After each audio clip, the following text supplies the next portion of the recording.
Hi guys, taser এনএফটির আপনারা প্রত্যেকে দেখছেন যেটা হলো টেজার ফান্ড। ওর মধ্যে উইথড্রল আসা অলরেডি স্টার্ট হয়ে গিয়েছে। তাহলে কি প্রত্যেকে এখানে ইনভেস্টমেন্ট কি করা কি উচিত? এখানে হিউজ পাবলিকের প্রশ্ন অলরেডি ক্রিয়েট হচ্ছে। ডিপোজিট করার আগে বেশ কিছু আপনাদের ইন্টারেস্টিং তথ্য আপনাদের জানতে হবে।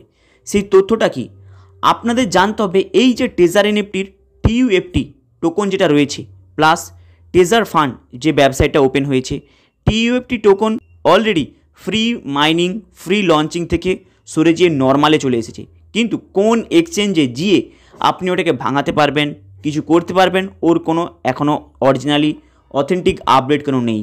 তাই এই মুহূর্তে অনেকে আপনারা দেখছেন টেজার ফান্ডের মধ্যে উইথড্রল পাচ্ছেন। কিন্তু এখানে অনেকেই প্রশ্ন করছে টেজার ফান্ডের মধ্যে যে ব্যালেন্সটা রয়েছে, মানে টেজার এনএফটির যে ব্যালেন্সটা অলরেডি আপনারা প্রত্যেকে জানেন স্টেকে ট্রান্সফার করে দিয়েছে। হয়তো অনেকে জানে না, কিন্তু প্রত্যেকে আপনারা স্টেকে ক্লিক করে টেজার ফান্ডে দেখে নেবেন পুরো ব্যালেন্সটা আপনাদের স্টেকে অলরেডি ট্রান্সফার করে দিয়েছে। তাহলে কি আপনারা স্টেক ভাঙিয়ে নিতে পারবেন? সেখানেও কিন্তু কোনো মেনশন করেনি। তাহলে এই মুহূর্তে ডিপোজিটের প্রশ্নটা কোথা থেকে উঠে আসে? এই মুহূর্তে ডিপোজিটের প্রশ্নটা উঠে আসে আপনারা যদি ডিপোজিট করেন সেখানে যে আপনি টিইউএফটি টোকন পাচ্ছেন সেই টোকনের কিছু অ্যামাউন্টে অ্যাড হয়ে আপনি উইথড্র লাগাতে পারবেন, প্লাস আপনার আন্ডারে যারা রয়েছে সেখানে আপনি রিওয়ার্ডটা পাবেন। কিন্তু এখানে মেন বিষয় আপনার যে ব্যালেন্স যে অলরেডি স্টেকে দিয়ে দিয়েছে যে প্রফিটটা, সেখান থেকে তো আপনি আর উইথড্র করতে পারছেন না। তাই এটি একটি বড় একটি প্রশ্ন যে আপনি আপনার ডিপোজিটের অ্যামাউন্ট যে $50 দিয়ে নতুন যে আপনি করার কথা ভাবছেন, সেটা যদি ডিপোজিট করার সাথে সাথে আপনি যদি প্রায় 1-2 দিনের মধ্যে কিংবা 3 দিনের মধ্যে যদি আপনি $80 $70 যদি পেয়ে যান মাত্র $50 ডিপোজিট করে, তাহলে আপনি এখানে ট্রাই করতে পারেন। কিন্তু এখানে ইন্টারেস্টিং বিষয়, আপনারা যদি এই উইথড্রলের যদি স্ক্রিনশটটাকে দেখেন সেখানে দেখতে পারবেন উইথড্রল রিকোয়েস্টে পাঠানোর আগে প্রায় হিউজ পাবলিক ইনভেস্টমেন্ট করেছে। কারণ এখানে দেখতে পাচ্ছেন অ্যাক্টিভিটি রিওয়ার্ড, মানে ডাইরেক্ট অলরেডি $50 $100 করে জয়নিং করে দিয়েছে এর মধ্যে। তবেই কিন্তু এখানে অলরেডি দেখাচ্ছে activity success, activity reward success. দেখুন ডিপোজিট সাকসেস, এখানে deposit success, activity reward success, মানে পাবলিক এখানে অনেকবারই ডিপোজিট করেছে, তার এগেনস্টে এখানে উইথড্রল লাগিয়েছে $90। মানে ভেবেছেন, এখানে দেখুন ডিপোজিট করেছে কত, প্রায় টিইউএফটি টোকন 10,000, মানে আপনি বলতে পারেন প্রায় $60 মতো। কিন্তু এখানে উইথড্রলের রিকোয়েস্ট পাঠিয়েছে কত, $90। দেখেছেন ডিপোজিট কতগুলো করার পরে তারপরে 90 জন্য রিকোয়েস্টে পাঠিয়েছে উইথড্রল করার জন্য। এরপরে দেখুন উপরে কি লেখা আছে, অ্যাক্টিভিটি রিওয়ার্ড, মানে ওদের আন্ডারে হিউজ পাবলিক অলরেডি ডিপোজিটটা করছে, তাই অ্যাক্টিভিটি রিওয়ার্ডটা দেখাচ্ছে। কিন্তু এখানে ইন্টারেস্টিং বিষয়, যদি আপনারা আপনাদের বন্ধুবান্ধব আশেপাশে দেখছেন $50 এগেনস্টে $80 $90 কিংবা ওর থেকে কম বলতে পারেন $70 $75 পাচ্ছে $50 শুধু ডিপোজিট করে, তাহলে আপনি ট্রাই করবেন। কিন্তু প্রথমে আপনি চেক করবেন, অরিজিনালি অথেন্টিক চেক করবেন। কারো কিছু ভিডিও দেখে, কারো কিছু ফটো দেখে, কোনো গ্রুপের ফটো দেখে বিশ্বাস করবেন না। কারণ এই মুহূর্তে টেজার এনএফটির মধ্যে সবথেকে বড় স্ক্যাম চলছে, যেটা হলো টেজার ফান্ডের মধ্যে।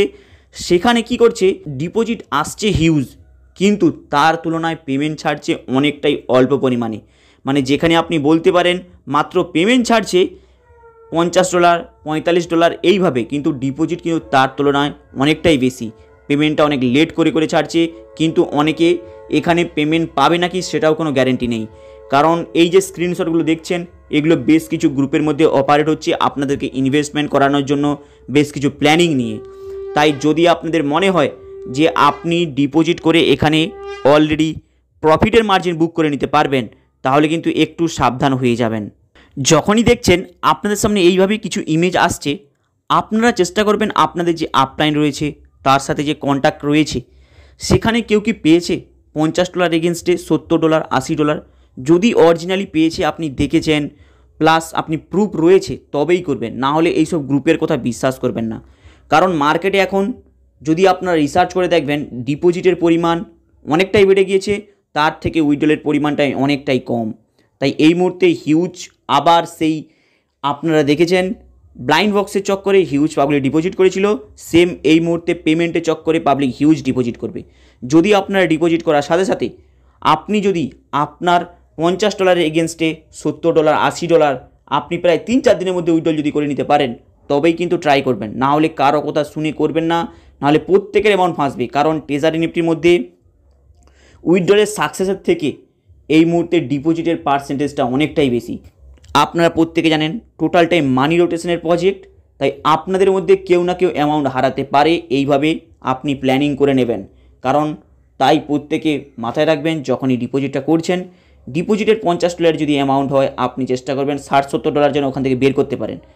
না হলে যদি আপনি $50 ডিপোজিট করলেন, আপনি সেখানে $49 কিংবা $58 কিংবা আপনি $45 আপনার বাইন্যান্সে পেলেন কিংবা আদার্স এক্সচেঞ্জে পেলেন, যেই এক্সচেঞ্জে লাগিয়ে রেখেছে উইথড্রল করার জন্য, তাহলে কিন্তু আপনার কোনো লাভ নেই ডিপোজিট করা।